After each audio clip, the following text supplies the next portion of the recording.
How's it going, everyone? Paul with Adaptable Survival.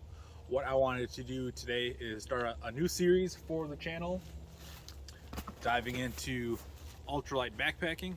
So utilizing my experience as a survival instructor as well as the training I've been through to tailor my gear to suit my needs. Stick with me as we dive into the series.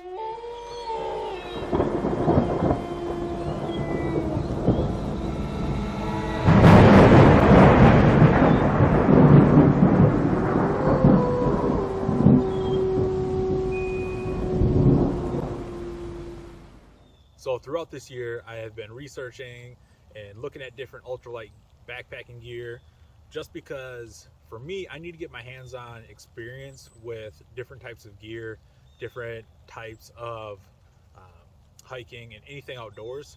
So I've been diving pretty heavily into the ultralight backpacking scene, watching all the big channels out there, reading books on it, reading articles, just trying to get a better understanding of it. So I've been slowly buying some stuff to lead me in that direction. So my main goal with my ultralight backpacking series overall is tying together the ultralight backpacking along with my survival training background. So this gear loadout is not going to be like your typical ultralight backpacker, maybe a little bit heavier than what they would carry because I'll be carrying some tools that ultralight backpackers or thru hikers won't necessarily need to carry. And by no means am I saying that this is the go-to loadout for ultralight backpacking or anything like that. I just want to see what the possibilities are with the gear that's available on the market nowadays.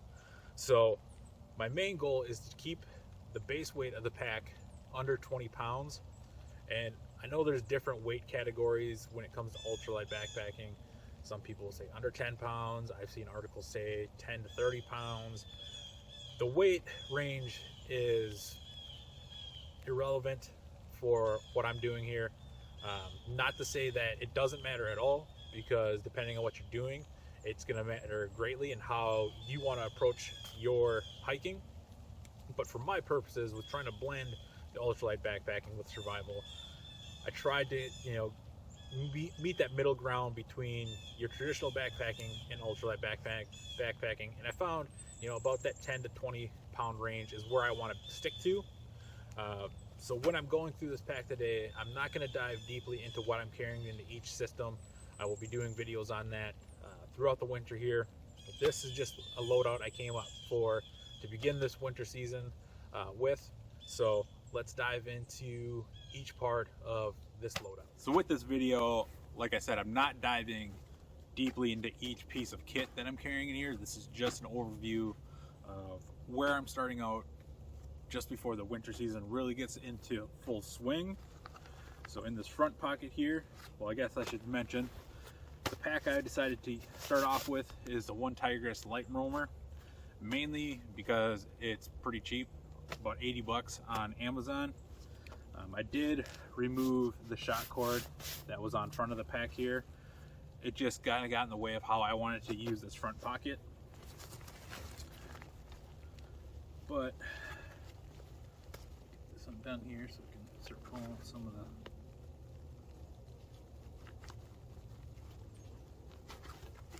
contents.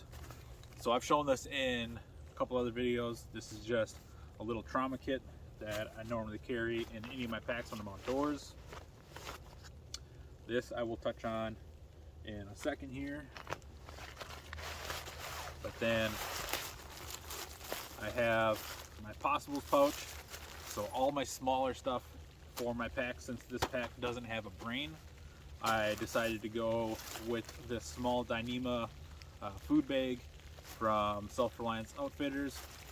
I will throw links down below to all this stuff so you can check it out for yourself. But I've got this just because this is really light material and I can just keep that weight down as much as possible, plus keep all of my smaller items together in one pouch here. We'll do a separate video on this, so we're not going to dive into that today. And then I also do have a silky saw in here. This is the F180. The main reason I like this one is you don't have that extra chunk of metal up here.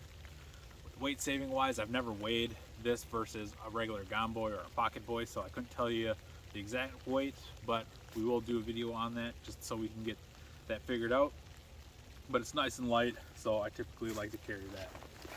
Then the only other thing I have in here is a piece of Tyvek, which will work in conjunction with my shelter and sleep system. So this black rag here, what I have wrapped up in here is a Woodsman's wedge.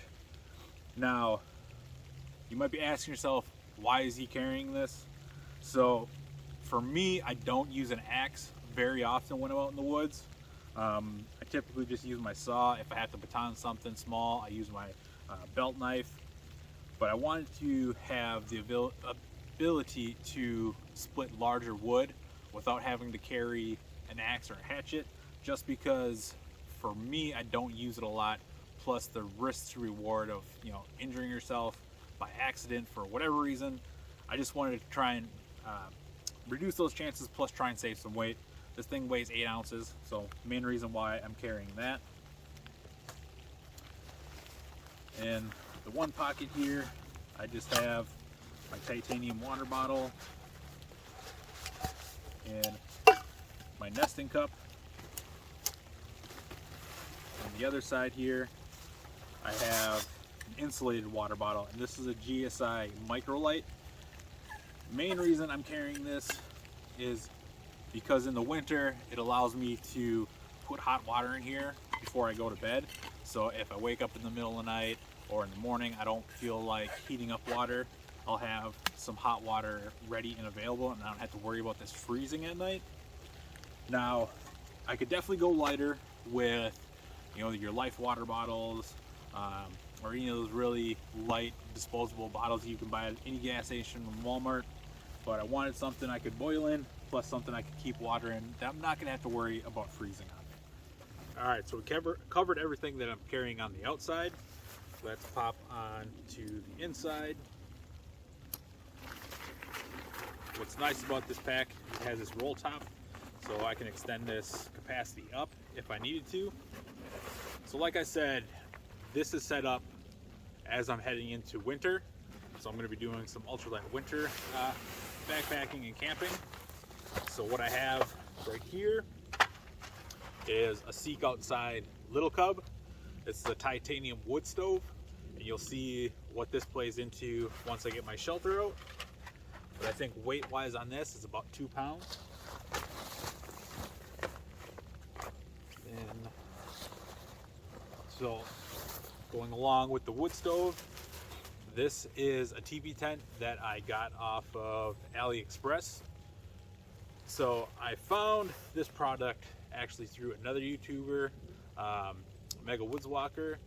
Unfortunately, he passed away this past year, but I found this tent thanks to him. So I've really enjoyed this tent, and weight-wise, once I start doing some mods on it, will be about 2 pounds. One mod that I've already done is what I have in this pouch here, and this pouch comes along with that. This will actually hold the aluminum pole that goes for this TV tent. I actually bought a carbon fiber one to cut the weight down, and I cut the weight down almost 3/4 of a pound. So like I said, I'm not diving into these things in this video. It's just an overview of what I got in that starting point and how things are going to progress. But I will do videos on all this stuff as I go along and get some more use on it. Going into my sleep system, so I have an Xped. This is the Sinmat Ultralight. I believe this is the men's wide. Yeah, this is the regular wide if you look it up online. So main reason I went with this one, I think this weight-wise with the pump sack, I'm looking at about a pound, pound and a half, but that's a good trade-off for me because this is actually rated down to about 26 degrees. I can't remember the exact R value. I'll throw that in the annotations below on the screen here. But I'm a big fan of Xped sleeping pads. I have a little bit beefier one, so if I'm not using a hot tent, I can go with the beefier one, so I don't have any heat being sucked out from below me when I'm sleeping. And then in this Dyneema dry bag is my 0 degree hammock gear top quilt. So weight wise, this is about 2 pounds. So all together with my shelter, so I got about 4 pounds there, about another 3.5 with my sleep system, so about 7.5 pounds here. The backpack without any of the extra gear is about 2 pounds. So for what I was trying to shoot for with my big 3 was right around 10 pounds. So as you can see with this current setup, I'm almost right at that. Like I said, on the teepee tent, I'm gonna do some mods to try and save a little bit more weight. But the one thing that I want to do with all the gear that I'm buying is weigh the weight to functionality of the gear, because there's definite trade-offs. Mainly I want to make sure the gear is functioning for what I want it to function for my uses for. And if I can save the weight, awesome. If not, I can bite the bullet and just roll with it. And I do believe that is it for the inside. Let me pack this all up and I'll be right back with you. All right, so that's just taking a look at what I plan to use this upcoming winter. Some ultralight gear that I've been curious about, something I've really wanted to start trying out. So I threw together some stuff that I've been buying over the last year, and some of the stuff you may not want to use, and it's perfectly fine.